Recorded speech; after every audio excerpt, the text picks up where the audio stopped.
smartphones, social media, video conferencing, the COVID-19 global pandemic. What do these things have in common?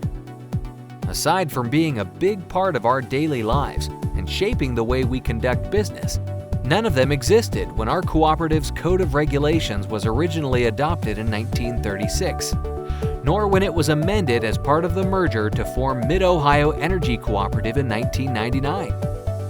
Recently proposed changes approved by your democratically elected Board of Trustees seek to modernize your co-op's Code of Regulations to provide you with the best possible service now and into the future. Hello, I'm Dan Harris, Chairman of Mid-Ohio Energy's Board of Trustees. And I'm John Metcalf, President and CEO. The past year has been unprecedented and unpredictable. We hope this video finds you and your family well.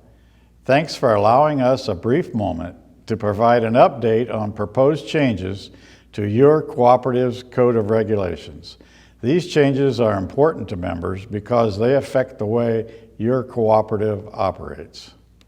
While the Code of Regulations has been reviewed and updated periodically since its implementation, the COVID-19 pandemic has drastically shifted many norms of the way our society conducts business and emphasized the need for flexibility in operations. While these changes may look to be extensive, many changes are simply grammatical or updated to account for modern technology. These proposed changes are made with the goal to modernize our code to best serve members like you.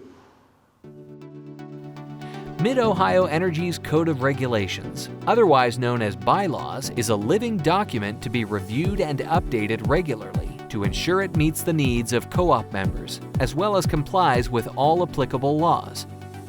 It contains the co-op's rules for operating and addresses issues such as memberships, meetings, elections, patronage, and more. The Code of Regulations consists of sections or articles that organize the topics covered within. Here's a brief summary of the proposed changes, summarized by article. Article 1. Memberships. Eliminates the outdated practice of providing membership certificates. Allows the board to set membership fees.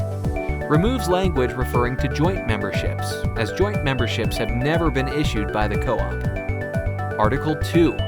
Rights and liabilities of members. This section contains only very minor grammatical changes. Article 3. Meeting of members. Changes allow for flexibility in meeting dates for the annual meeting, which is intended to remain in April, but updated language allows for alternate dates when safety may be a concern. Notice of members' meetings is updated to accommodate modern communication mediums and more relevant notification times.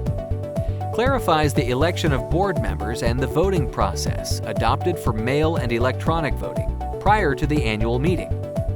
Allows for meetings to be held electronically in emergency cases like the COVID-19 pandemic. Article 4, Board of Trustees.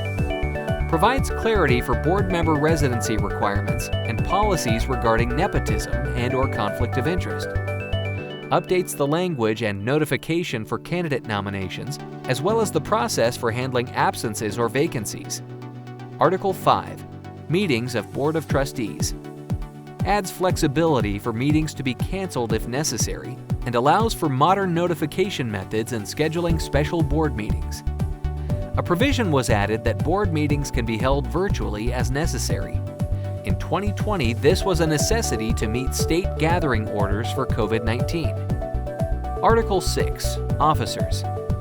This section includes several changes to the language and grammar and makes officer titles gender neutral.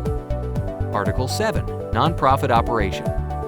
This section includes minor changes to language and also switches to gender neutral language. Article 8. Disposition of property. Clarifies terms and eliminates redundant language. Article 9. Seal. No changes are proposed to this section. Article 10 and 11. Miscellaneous and amendments. previously listed article, Financial Transactions, has been proposed for removal since the contents of this article is covered under cooperative policies. Existing articles, Miscellaneous and Amendments are moved up to maintain proper numbering in the document. Article 12, Indemnification and Limited Liability. Language in this section has been reviewed by legal counsel and updated to best comply with current Ohio law and best protect the legal interests of the cooperative. As your board and staff work hard to serve members and keep power reliable, it's important to have a guiding document that allows us to move forward and conduct business in modern ways. Let me assure you, we remain committed to a local, personal touch. Your board looks forward to hosting events and continuing traditions like our annual meeting or our member appreciation days, where we can interact and engage with our members. A collection of documents has been posted on our website to help members review the entirety of these changes. We encourage you to review these changes and vote yes to approve these changes during the annual cooperative election, open for online and mail balloting March 8th to April 8th, 2021. We thank you for taking the time and interest in the democratic member control of your cooperative.